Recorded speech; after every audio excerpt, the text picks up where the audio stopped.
position juste devant ce peloton, il y a 6 coureurs de l'US Postal, avec le maillot noir et bleu de l'US Postal, et en 7e position, Lance Armstrong. En ce qui concerne les conditions météo au moment où nous abordons cette ascension de l'Aubisque par sa face la plus difficile, eh bien, elles n'ont malheureusement pour les coureurs pas changé. Il pleut toujours autant et c'est toujours cette pluie dont on ressent beaucoup moins la violence, bien sûr, en ascension, car le rythme est moins élevé, alors qu'en descendant, elle cingle littéralement le visage. Eh bien, c'est dans ces conditions que les coureurs abordent cette ascension. Vous avez souligné il y a quelques instants le retour de Richard Virenque. On le voit là très nettement. Richard, il est à peu près en 15e, 18e position de ce peloton.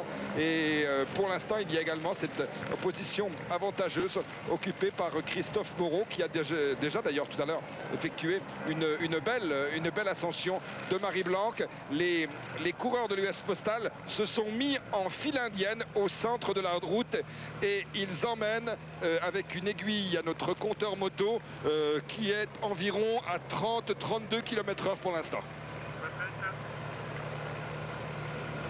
L'image est très parlante en effet. Les télécoms annoncent la couleur. Les US Postal, vous voyez, moi aussi. Un partout, j'en ai. Partout, c'est prometteur, un partout après. Les Même US pas une demi-étape. Postal sont en tête de ce peloton. Jean-Paul à l'arrière. Oui, les lâchages ont commencé, bien sûr. Weinstein, Xavier Jean et quelques autres. Pour l'instant, ils sont 5 ou 6 qui ont été donc les premières victimes de l'ascension du col d'Aubisque. Mais les lâchages vont continuer, car croyez-moi, l'élastique se tend. Ah, c'est une belle expression de cyclisme. L'élastique est en train de se tendre et il va casser cet élastique sous l'impulsion des coéquipiers de Lance Armstrong. Jan Ullrich à l'image, qui est beaucoup plus affûté qu'en début de saison. Pantani juste devant lui.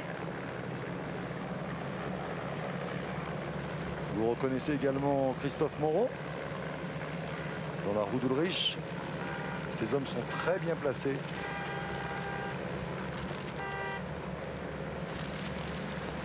Et Ullrich qui se sent beaucoup plus seul que Lance Armstrong. Enfin, dans la montagne, ça a moins d'importance. Pour Jan Ullrich, il suffit de suivre le rythme pour l'instant imposé par les équipiers du tenant du titre de ce Tour de France. Quand on est leader, c'est quand même souvent plus confortable d'avoir ces équipiers qui imposent le rythme, parce qu'on leur donne un certain rythme, un rythme qui nous convient.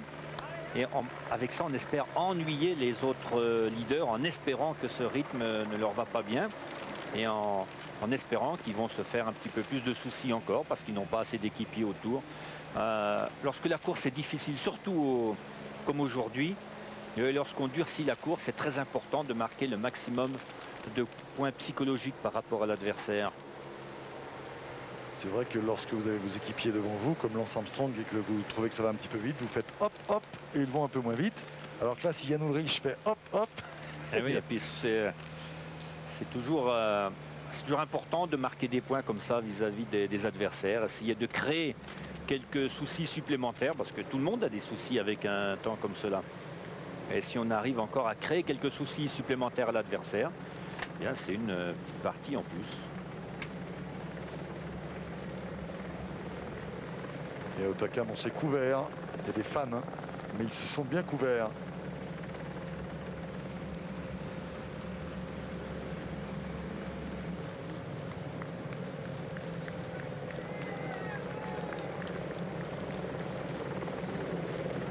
Jean-René ? Oui, alors que nous commençons donc l'ascension du col de l'Aubisque, il est peut-être intéressant de remarquer, surtout en fonction de la suite du Tour de France, intéressant de remarquer la position intéressante occupée par Michele Bartoli. Michele Bartoli qui a été depuis 5-6 ans, notamment dans Liège-Bastogne-Liège, l'un des plus grands coureurs de classique que l'on ait jamais vu. Et on sait qu'après son terrible accident de l'année dernière dans le Tour d'Allemagne, il avait été touché au genou, fracture ouverte de la rotule. On avait craint pour Michele Bartoli l'obligation d'arrêter sa carrière. Eh bien, quand il a su qu'il pouvait revenir à un bon niveau, retrouver ses moyens. Michele Bartoli a dit que dans la deuxième partie de sa carrière, il ferait d'une place dans les 5 premiers, voire sur le podium du Tour de France, un objectif. Eh bien, on en a peut-être le début de l'illustration maintenant, car Michele Bartoli a fait l'impasse sur le Tour d'Italie pour mieux préparer le Tour de France. Et on le retrouve là dans cette étape de montagne. Il a monté tout à l'heure Marie-Blanc avec les meilleurs. Et on le retrouve là juste derrière la file de l'US Postal, juste derrière Lance Armstrong. Et c'est assez prometteur, hein, vous en conviendrez, de voir Bartoli dans cette position. On l'a vu en effet à l'image il y a quelques instants.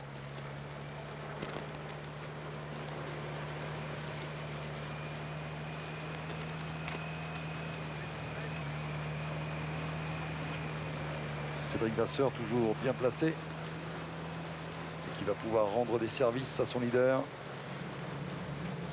Lance Armstrong.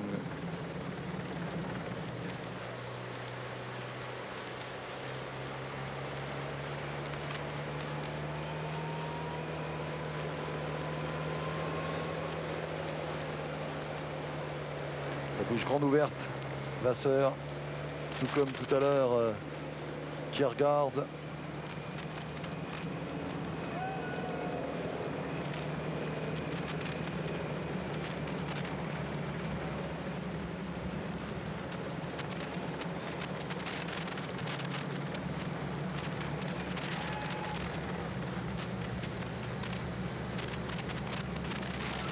De ce côté-ci, les pentes les plus fortes de l'Aubisque sont à 8,5, 9%. Il y a notamment une moyenne dans l'avant-dernier kilomètre de 9%. Après, juste après Gourette. Bartoli qui va enlever sa protection avec beaucoup de facilité. Juste devant Pantani, devant Moreau, Decker, Richard Virenque, Michael Bogert, Fernando Escartine un peu plus loin.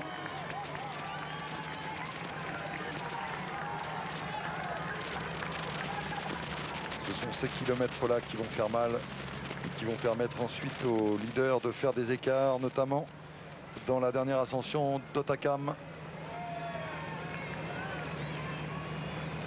Vous aurez compris, bien sûr, plus on durcit la course dans l'Aubisque, plus les écarts seront importants dans Otakam.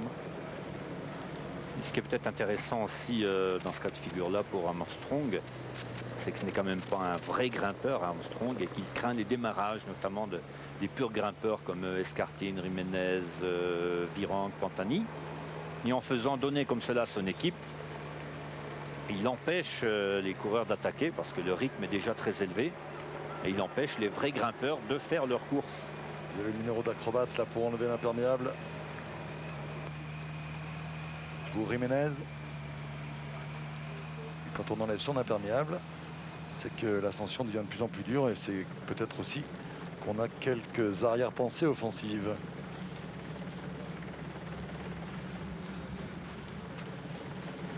Alors, je vais essayer de donner une situation de la course un peu hypothétique parce que les choses ont pu changer dans les petits groupes intercalés. Mais pour l'instant, on a toujours Ochoa en tête, Matan en deuxième position, un petit peu plus loin Durand, un petit peu plus loin encore Sandstad.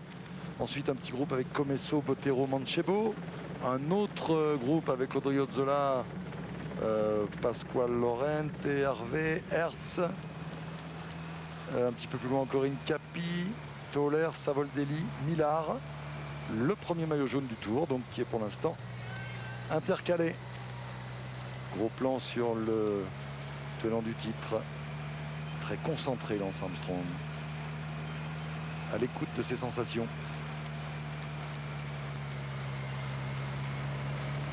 Alors que ça devient difficile pour Alberto Helly qui semble emmener là un développement immense. Alors qu'en fait, il est sûrement sur un petit développement. Il est en difficulté, Jean-Paul. Oui, tout à fait. Il est vraiment dans les derniers. Il est même lâché là maintenant. Il a une dizaine de mètres de retard sur le peloton principal. Je suis immédiatement derrière lui, alors qu'il y a bien sûr toujours un certain nombre de lâchés, notamment Eulot, Mangin, Magnin. Tous ces hommes sont lâchés. Et Et nous retrouvons ceux qui tout à l'heure donc avaient connu la défaillance dans le col de Marie-Blanc.